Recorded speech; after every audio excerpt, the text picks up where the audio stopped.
UP from movies we have seen more, यहाँ पे ज़्यादा होता है ऐसा, बहुत ज़्यादा बाहुबली कल्चर है।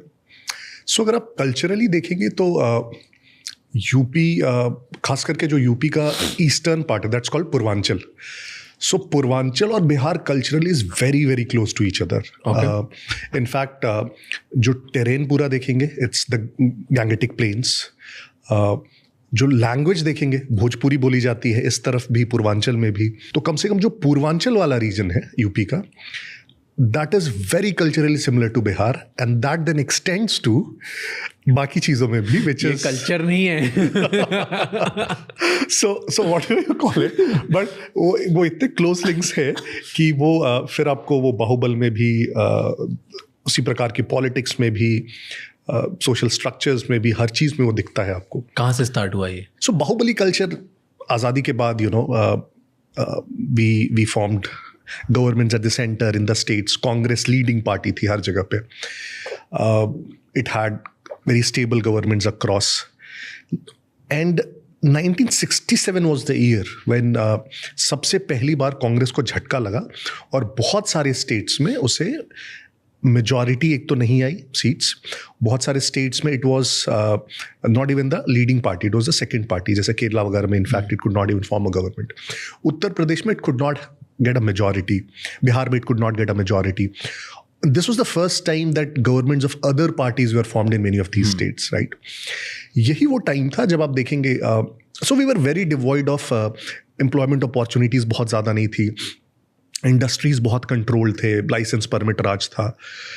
तो जो भी थोड़ा से इंटरप्राइजिंग लोग होते थे, उनको वो ढूंढने जब लगते थे अपॉर्चुनिटीज़, तो अपॉर्चुनिटीज़ जनरली किस में दिखती थी? वो दिखती थी गवर्नमेंट कॉन्ट्रैक्ट्स में, वो दिखती थी रेलवे के कॉन्ट्रैक्ट्स में, वो दिखती थी, अगर यूपी की बिहार की बात करें तो कोयले में दिखती थी, जो भी मिनरल्स हो, बालू में दिखती थी, स्क्रैप मेटल में दिखती थी, जो गवर्नमेंट खरीदती है। तो इन चीज़ों में ही जो थोड़ी बहुत अपॉर्चुनिटीज होती थी। नाउ इन चीज़ों में काम करने के लिए और अपना धाक जमाने के लिए, क्योंकि इतने सारे प्लेयर्स थे और अपॉर्चुनिटीज़ इतनी लिमिटेड थी, तो फिर वही हो जाता था कि सब लोग उसी पे लगे हुए हैं, तो आपस में राइवलरीज होंगी तो बाहुबल स्टार्ट होगा तो वायलेंस होगा तो एक का दूसरे पे आधिपत्य होगा। और पूर्वांचल में स्पेसिफिकली आप देखेंगे तो गोरखपुर जो है, गोरखपुर यूनिवर्सिटी की स्थापना होती है 1950s, and this is the irony कि इंडिया में अगर आप देखेंगे और उस एरा में देखेंगे तो ज्यादातर जो बाहुबल की शुरुआत हुई वो यूनिवर्सिटीज से हुई, राइट? रियली? या सो सबसे पहले करो, बताओ सबसे पहले गोरखपुर में क्या? सो गोरखपुर यूनिवर्सिटी बनी 1957 में स्टार्ट हुई, राइट? नाउ जनरली उसमें क्या होता था, यूनिवर्सिटीज़ पे कंट्रोल के लिए बहुत ज़्यादा, यू नो, जितने भी गुट होते थे वो अपने कंट्रोल यूनिवर्सिटीज़ पे करने के लिए आपस में फाइट करते थे, क्योंकि वहाँ पे एक बहुत बड़ा स्टूडेंट्स का ग्रुप होता था, युवा होते थे। अब उन युवाओं को आप हर तरह से यूज़ कर सकते हैं, पॉलिटिक्स में, भीड़ में, कुछ भी करने के लिए, तो उस पर कंट्रोल के लिए बहुत ज़्यादा फाइट्स होते थे। तो गोरखपुर यूनिवर्सिटी के जो पहले वाइस चांसलर थे, फाउंडर वाइस चांसलर भी थे, गोरखपुर के डीएम भी थे वो, इनफैक्ट उनका नाम SNM त्रिपाठी, अगर मैं गलत नहीं हूँ तो वो थे। और उस समय वहाँ पे क्या हुआ कि गोरखपुर यूनिवर्सिटीज़ पे आधिपत्य के लिए एक प्रकार से फाइट स्टार्ट हुई। तो SNM त्रिपाठी ने एक छात्र नेता उस समय हुए, उनका नाम था हरिशंकर तिवारी, और हरिशंकर तिवारी को यूज़ किया और एक पूर्वांचल में बहुत स्पेसिफिक आप देखेंगे एक जो राइवलरी रही है वो ब्राह्मण्स और ठाकुर्स के बीच रही है। जितने भी रिसोर्सेज थे, खास करके लैंड देखेंगे आप, उस पर जो सबसे ज़्यादा आधिपत्य था तो अपर कास्ट का था। और अपर कास्ट में यूपी में ब्राह्मण्स हैं, राजपूत हैं, कायस्थ्स हैं। कायस्थ्स बहुत छोटे पॉपुलेशन होते हैं और जनरली वो एजुकेशनल एक्टिविटीज़ में ज़्यादा इन्वॉल्व होते हैं। तो गोरखपुर यूनिवर्सिटी में भी हरिशंकर तिवारी है, और वहाँ पे जो ठाकुर्स थे उनके इन्फ्लुएंस को कंट्रोल में रखने के लिए जो वाइस चांसलर थे, उन्होंने हरिशंकर तिवारी का यूज़ किया एज अ छात्र लीडर एंड एज अ ब्राह्मण लीडर, सो एज टू से। तो हरिशंकर तिवारी एक तरह से धीरे धीरे बड़ा नाम होते गए पूर्वांचल के, और you know he started getting involve in, जो हम बात कर रहे हैं, जितने प्रकार के कॉन्ट्रैक्ट्स थे, गवर्नमेंट कॉन्ट्रैक्ट्स, रेलवे कॉन्ट्रैक्ट्स, कोयला, बालू, इन सब की चीज़ों। और हरिशंकर तिवारी के अगेंस्ट जो ठाकुर लॉबी थी, उससे एक नाम सामने आता है वीरेंद्र शाही का, राइट? एक राजपूत थे और सेम उसी एरिया से, गोरखपुर से, और दोनों के बीच फिर ये टसल स्टार्ट हो जाती है रिसोर्सेज पर कंट्रोल का। और इस टसल में फिर बहुत ज़्यादा वायलेंस भी होता है, बहुत ज़्यादा दोनों की तरफ से, कई बार गैंग वॉर्स होते हैं, और ये टसल करीब करीब 90s तक चलता है। तो सबसे जो आसान तरीका होता है अपने आप को सेव करने का, वो पॉलिटिक्स में एंट्री का होता है, right? And this we have seen across the country in fact. तो वहाँ भी यही हुआ, हरिशंकर तिवारी एमएलए का चुनाव लड़ते हैं 80s में, चुनाव जीत जाते हैं, क्योंकि पॉपुलैरिटी बहुत थी। लोगों ने वोट क्यों करते हैं जब अगर वो इतने बाहुबली टाइप के हैं और हर जगह उनका नाम आ रहा है, कॉन्ट्रैक्ट्स ले रहे हैं, लोगों पे उनका पावर कंट्रोल है, तो टेक्निकली लोगों को तो रिवोल्ट करना चाहिए ना कि यार हर जगह ये अपॉर्चुनिटीज़ भी लेके जा रहा है, डरा भी हमको रहा है, हर चीज़ कर रहा है, फिर क्यों उसको वोट करें?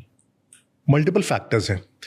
पहला, हम जिस एरा की बात कर रहे हैं उसमें आप देखेंगे स्टेट वर्चुअली एक तरह से एब्सेंट था।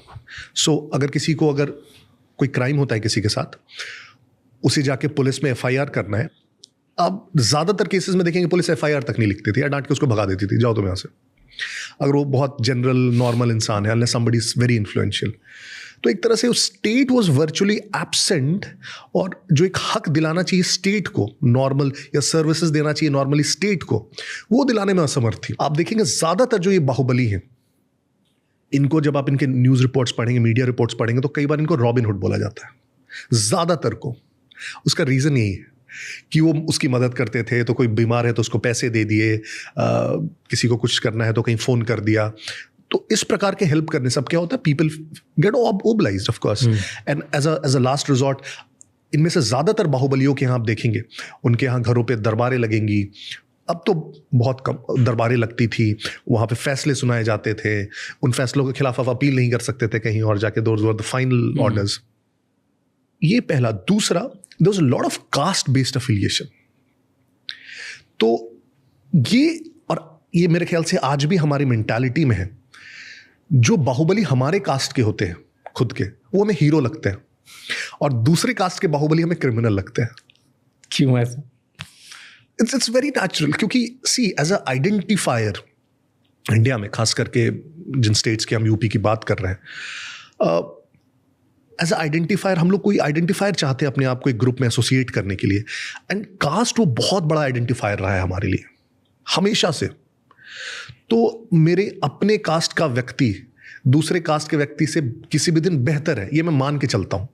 चलो कोई बात नहीं, इसी का भला हो जाए, दूसरे वाले का क्यों भला हो। सो उस कास्ट अलीजेंस के कारण भी वो हीरो बन जाते हैं, और इस केस में भी आप देखेंगे वही हुआ, विच इज ब्राह्मण्स के लिए हरिशंकर तिवारी हीरो बन गए, और जो ठाकुर थे उनके लिए वीरेंद्र शाही हीरो बन गए। तो वो सिर्फ फिर दो व्यक्तियों की अदावत नहीं रह जाती है, वो दो कास्ट की लड़ाई हुई।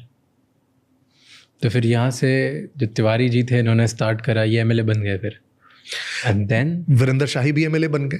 अच्छा, अपने अपने एरिया से। इनफैक्ट दोनों गोरखपुर की एक एक सीट से एमएलए बन गए। हरिशंकर तिवारी एक चिल्लूपार नाम की सीट है गोरखपुर में ही, और वीरेंद्र शाही भी गोरखपुर की एक सीट से एमएलए बनते हैं। थैंक यू सो मच ये क्लिप एंड तक देखने के लिए। अगर आपको और भी ऐसी क्लिप्स देखनी है तो राज शमानी क्लिप्स चैनल को सब्सक्राइब कर लीजिए।